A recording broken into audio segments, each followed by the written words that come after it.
اللہ تبارک و تعالی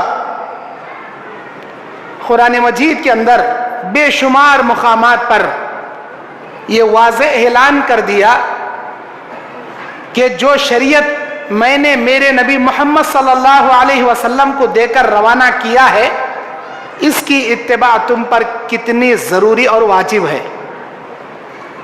اس کو ماننے والے، اس کی اتباع کرنے والے، اس پر چلنے والے گویا اللہ کی اطاعت اور اللہ رب العالمین کے راہ کی اتباع کرنے والے ہیں، اور ان سے روگردانی کرنے والے، منہ پھیرنے والے، راہ فرار اختیار کرنے والے، یہ کیسے کافر ہیں اور کیسے ان لوگوں کا انجام بھیانک ہوگا۔ اللہ تعالیٰ نے قرآن میں اس بات کا کئی جگہ پر وضاحت فرمایا۔ سورہ مائدہ کی 92 نمبر آیت 92 نمبر آیت میں اللہ کہتا ہے، اعوذ باللہ من الشیطان الرجیم وَأَطِیعُوا اللَّهَ وَأَطِیعُوا الرَّسُولَ، اے لوگو اللہ کی اطاعت کرنا، اللہ کے رسول کی اطاعت کرنا۔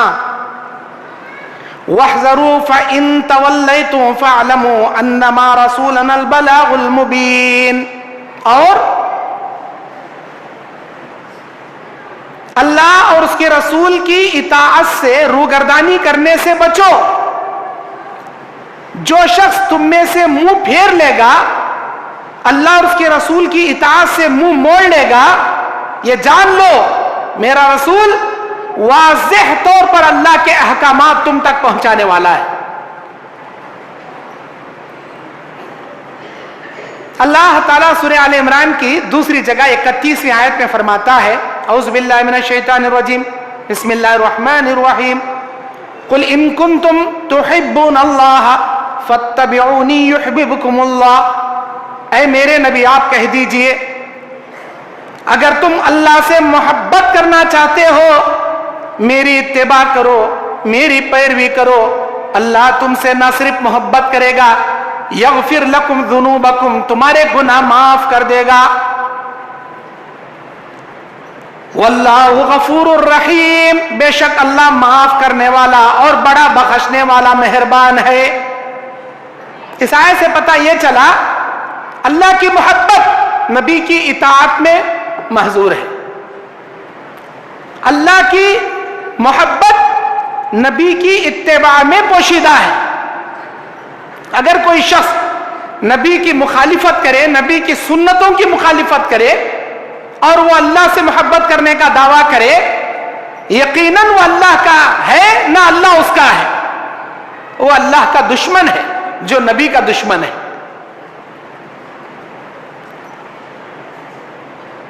سورہ نساء کی 80 نمبر آیت میں اللہ تعالیٰ کہتا ہے، اعوذ باللہ من الشیطان الرجیم وَمَن يُطِعِ الرَّسُولَ فَقَدْ أَطَاعَ اللَّهَ، جو رسول کی اطاعت کرے گا، جو رسول کی پیروی کرے گا، جو رسول کی راہ کی اتباع کرے گا، گویا وہ اللہ کی اتباع کرے گا، گویا وہ اللہ کی اطاعت کرے گا۔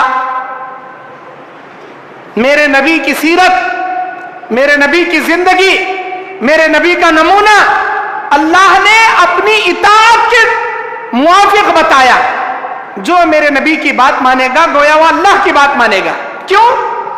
اس لیے کہ اللہ تبارک و تعالیٰ نے فرمایا وَمَا يَنْطِقُ عَنِ الْهَوَىٰ إِنْ هُوَ إِلَّا وَحْيٌ يُوحَىٰ، میرا نبی اپنی جانب سے کچھ نہیں کہتا مگر وحی الہی کے جانب سے ہر بات وہ اللہ کی جانب سے کرتا ہے۔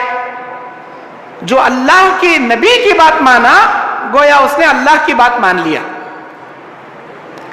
سورہ محمد 33 نمبر آیت 33 نمبر آیت میں اللہ کہتا ہے یا ایھا الذین آمنوا، اے ایمان والو، اطیعوا اللہ و اطیعوا الرسول، اللہ کی اطاعت کرو، اللہ کے رسول کی اطاعت کرو۔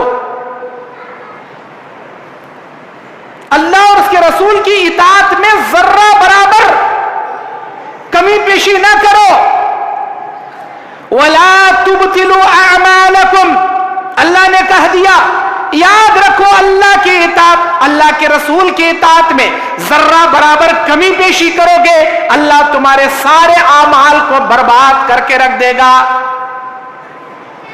کوئی اللہ کی اطاعت کرے، نبی کی اطاعت نہ کرے، کوئی صرف نبی کی اطاعت کرے, اللہ کی اطاعت نہ کرے, اللہ کہتا ہے مکمل اس کے اعمال کو برباد کر کے ہم رکھ دیں گے. لازم و ملزوم ہیں یہ دو چیزیں, اللہ کی اطاعت. اللہ تبارک و تعالی سورہ نساء کی 59ویں آیت میں بیان فرمایا فَإِن تَنَازَعْتُمْ فِي شَيْءٍ فَرُدُّوهُ إِلَى اللَّهِ وَالرَّسُولِ. اگر تم کو دین پر چلنے کے معاملے میں ذرہ برابر کمی پیشی ہو جائے, ڈاؤٹ آ جائے, کنفیوژن آ جائے, تم قرآن کی جانب لوٹو, حدیث کی جانب لوٹو. ایک عالم کہتا ہے ایسا کرو, دوسرا عالم کہتا ہے ویسا کرو. ایک مولوی کہتا ہے رجب کا مہینہ ہے, رجب کے کنڈے منانا چاہیے. دوسرا عالم کہتا ہے رجب کے مہینے میں کوئی کنڈے, کوئی جھنڈے نہیں منائے جائیں گے. اب پبلک کرے تو کیا کرے, عوام کیا کرے؟ ایک عالم کہتے ہیں رجب کا مہینہ ہے, امام جعفر صادق کے کنڈے منائے جائیں گے. دوسرے عالم کہتے ہیں رجب کے مہینے میں کوئی کنڈے, کوئی جھنڈے ثابت نہیں کرنا چاہیے. پبلک کیا کرے؟ ادھر سنے تو کنفیوز, ادھر سنے تو کنفیوز. محرم کا مہینہ آ گیا, ادھر کے علماء کہتے ہیں محرم میں پنجے بٹھانا چاہیے, جھنڈے اٹھانا چاہیے, حوالہ لگانا چاہیے. ادھر علماء کہتے ہیں کوئی تعزیہ نہیں بیٹھے گا, کوئی حوالہ نہیں لگے گا, کوئی آگ نہیں سلگے گی, کوئی ڈھول پاشا نہیں بجے گا, کوئی جھنڈے نہیں لگیں گے, کوئی آگ میں نہیں کودے گا. اب پبلک کرے تو کیا کرے بھائی؟ ربیع الاول کا مہینہ آ گیا. ایک علماء کہتے ہیں نبی کے نام کی ولادت منائی جائے, نبی کے نام کا جلوس نکالا جائے, مکے مدینے کے کارٹون بنا کر روڈوں کو بلاک کرتے ہوئے بڑے بڑے ڈی جے باجے بنا کر جلوس نکالا جائے. دوسرے علماء کہتے ہیں نبی کے پیدائش پر کوئی ایسا جلوس نہیں نکالنا چاہیے, کوئی ایسا کارٹون نہیں بنانا چاہیے, اسلاف سے یہ ثابت ہی نہیں ہے. پبلک کرے تو کیا کرے؟ ایک علماء کہتے ہیں ایسا کرو, دوسرے علماء کہتے ہیں مت کرو. یہ پبلک کیا کرے گی بھائی؟ ادھر بھی سنے کنفیوز, ادھر سنے کنفیوز. ربیع الاخر کا مہینہ آ گیا. ایک علماء کہتے ہیں پیران پیر عبد القادر جیلانی کی 11ویں منانا چاہیے. دوسرے علماء کہتے ہیں پیران پیر ہمارے نبی محمد صلی اللہ علیہ وسلم ہے, کوئی عبد القادر جیلانی پیران پیر نہیں ہے. بلکہ عبد القادر جیلانی کا بکرا بھی نہیں کٹے گا, ہمارے نبی کے نام کا بکرا بھی نہیں کٹے گا. کوئی جانور اللہ کے سوا غیر اللہ کے نام پر ذبح نہیں کیا جائے گا. اب یہ کہتے ہیں کرو, وہ کہتے ہیں مت کرو. پبلک کرے تو کیا کرے؟ کنفیوز. شعبان کا مہینہ آیا, رجب کا آ گیا ابھی, اب رجب کے بعد آئے گا شعبان. شعبان کے مہینے میں ایک علماء کہتے ہیں بڑوں کے فاتحہ دلائی جائے گی, بڑوں کے روحیں آئیں گی, ان کے من پسند کھانے پکائے جائیں گے, ان کے علیدہ ملیدہ چڑھایا جائے گا, ان کے ملیدے پہ فاتحہ خوانی ہوگی, عود کا دھواں ڈالا جائے گا, ان کے قبروں پہ جا کے پھول چڑھا کر ان کو فاتحہ خوانی پیش کی جائے گی, بڑوں کی عود ڈالی جائے گی, بڑوں کی فاتحہ پیش کی جائے گی, ان کے روحوں کا استقبال کیا جائے گا. دوسرے علماء کہتے ہیں کوئی روح ایک بار مر گئی تو دنیا میں واپس نہیں آتی, کسی بڑوں کا کوئی فاتحہ خوانی نہیں ہوگا, کسی روحوں کا آنے کا عقیدہ نہیں رکھنا چاہیے, کوئی ننھے بڑیاں کی عید نہیں منانا چاہیے. پبلک کرے تو کیا کرے؟ ایک کہتے ہیں کرو, دوسرے کہتے ہیں مت کرو. پبلک کہاں جائے گی؟ سال کے 12 مہینے میں 12 عیدیں لوگوں نے بنا لی. سنت کیا کہتی ہے؟ ہمارے نبی کا طریقہ کیا کہتا ہے؟ اللہ کے نبی کی زندگی کو ہم اٹھا کر دیکھیں. جامع ترمذی کی حدیث, اللہ کے نبی بیان فرماتے ہیں وعن انس بن مالک رضی اللہ تعالی عنہ قال قال النبی صلی اللہ علیہ وسلم یا ایھا الناس, اے میرے امتیوں, اے میرے لوگوں, ان عبدلکم اللہ بہما, اللہ نے تمہارے لیے 2 دن منتخب کیے ہیں, یوم الضحیٰ و یوم الفطر. ایک عید الفطر کا دن رمضان کی عید کا دن، دوسرا عید الضحیٰ کا دن بقرعید کا دن. یہ دو دن تمہارے لیے اللہ نے عید کے دن بنائے. اس میں کھاؤ پیو، اللہ کی نعمتوں کا شکریہ ادا کرو. اللہ کے نبی کی حدیث یہ بیان کرتی ہے جامع ترمذی کی صحیح درجے کی حدیث کہ ہم نے سال بھر میں تمہارے لیے 2 عیدیں بنائی ہیں، 2 عیدیں بناؤ، اسی پر اکتفا کرو. صحابہ نے 2 عیدیں منائی، تابعین نے 2 عیدیں منائی، تبع تابعین نے 2 عیدیں منائی. خلفائے راشدین ابو بکر صدیق، عمر فاروق، عثمان غنی، علی مرتضی رضی اللہ عنہم، عشرہ مبشرہ، 1,24,000 صحابہ کرام، ان سے اب کم و بیش ان کے بعد آنے والے تابعین، ان کے بعد آنے والے تبع تابعین، محدثین، ائمہ کرام، امام ابو حنیفہ، امام مالک، امام احمد بن حنبل، امام شافعی رحمہ اللہ علیہ، ان چاروں ائمہ نے، چاروں خلیفاؤں نے، 10 عشرہ مبشرہ صحابہ نے، سارے صحابہ، سارے تابعین نے اپنی زندگی میں 2 عیدیں منا کر گئے. ہم کیوں 12 مہینے میں 12 عیدیں مناتے ہیں؟ کیا اس کی دلیل ہے؟ پبلک کرے تو کیا کرے؟ ایک عوام ہے جن کے خاندان سے 12 مہینے میں 12 عیدیں چل لے کر آ رہی. اب ان کے خاندان میں آ رہی بھائی، کیا کریں گا بیچارہ ہو؟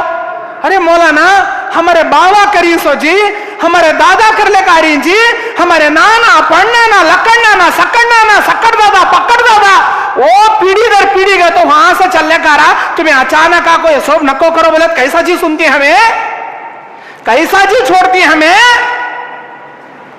ادھر یہ لوگ کہتے ہمارے خاندان سے چلنے کر آ رہا ہے، ہمارے بڑوں نے کیا ہے، ہم اسی کو دین سمجھتے ہیں.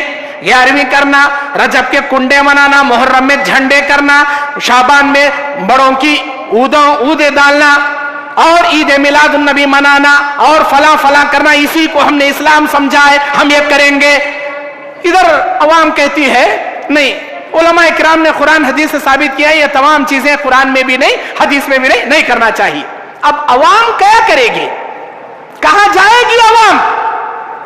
میرے دینی اور اسلامی بھائیوں، ایسی کنفیوز رکھنے والی عوام کے لیے میرا رب کا قرآن یہ کہتا ہے، اللہ یہ کہتا ہے فَإِن تَنَازَعْتُمْ فِي شَيْءٍ، اگر تم کسی مسئلے میں کنفیوز ہو جاؤ، اگر کسی مسئلے میں تم فیصلہ نہیں کر پا رہے ہو، آؤ قرآن کی جانب، آؤ حدیث کی جانب.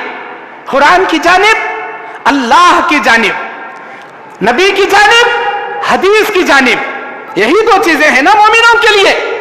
اللہ کے نبی علیہ السلام خطبہ حجۃ الوداع کے موقع پر اپنی امت کو بخاری مسند احمد کی حدیث میں یہی 2 چیزیں ہدایت کی نجات کا ذریعہ بنا کر بتا کر چلے گئے. ترکت فیکم امرین، اے میرے امتیوں 2 چیزیں تمہارے درمیان چھوڑے جا رہا ہوں، جب تک اسے مضبوطی سے تھامو گے دنیا کی کوئی طاقت تمہیں ٹس سے مس نہیں کرے گی. ایک قرآن ہے، دوسرا میری حدیث ہے، اسی کو مضبوطی سے تھامنا، اسی پر عمل کرنا. اب دیکھنا یہ ہے بابا سے، دادا سے، اماں سے، نانا سے جتنے بھی عیداں چلے کر آ رہی، ان عیدوں کو خوراک کے ترازو میں رکھ کر تولا جائے، حدیث کے ترازو میں رکھ کر تولا جائے. دور دور تک یہ عیداں تو کیا، اس کے ابواب بھی نظر نہیں آتے ہم کو. اس کے ابواب کہتے ہیں چیپٹر، نظر نہیں آتے. کسی بھی حدیث کی کتاب اٹھا لو آپ، بخاری، مسلم، ترمذی، نسائی، ابو داؤد، ابن ماجہ، مسند احمد، مستدرک الحاکم، مصنف ابن ابی شیبہ، کسی بھی حدیث کی کتاب اٹھا لو، رمضان کی عید کیسے کرنا چاہیے، رمضان میں روزے کیسا رکھنا چاہیے، عید کے دن کیسا جانا چاہیے، کیا تکبیرات بلند کرنا چاہیے، واپس آتے وقت کون سے راستے سے آنا چاہیے، عیدگاہ میں کتنی تکبیروں کے ساتھ عید کی نماز پڑھنا چاہیے، اس سے پہلے نہ کوئی سنت، اس کے بعد نہ کوئی سنت، وہاں نہ اذان نہ اقامت، کیسے عید کی نماز ادا کریں گے، کیسے آئیں گے، کیا کریں گے، پورا طریقہ ہر حدیث کی کتاب میں آپ کو ملے گا. کسی بھی حدیث کا چیپٹر اٹھائیے، بقرعید کی عید، بکرا کیسا لایا جائے گا، اونٹ میں کتنے حصے، گائے میں کتنے حصے، بکرے میں کیا عیب ہوئے تو وہ قربانی کے لائق نہیں ہوگا، بکرا کس کی جانب سے قربانی کرنا چاہیے، کیسا بکرا قربانی کے لائق کا ہے، بقرعید عید کیسے منائیں گے، وہ پورا چیپٹر آپ کو حدیث میں مل جائے گا. رمضان کا چیپٹر، بقرعید کا چیپٹر کسی بھی حدیث کی کتاب میں آپ کو مل جائے گا. اب یہ چھوڑو, وہ چیزیں پکڑو جو بابا سے چل لے کر آ رہی, اماں سے چل لے کر آ رہی, نانا دادا سے چل لے کر آ رہی. اب اٹھاؤ, دکھاؤ حدیث کے اندر میلاد النبی کا باب, رجب کے کنڈیاں کا باب, محرم کے جھنڈیاں کا باب, شعبان میں عود ملیدے کا باب, فلاں میلاد النبی کا باب, فلاں 11ویں کا باب, فلاں پیرانے پیر کا باب. بتاؤ, نہیں بتا سکتے. حدیث میں ہے ہی نہیں, نہ اس کا باب ملے گا, نہ ابواب ملے گا, نہ کتاب ملے گا, نہ چیپٹر ملے گا. کیوں نہیں ملے گا؟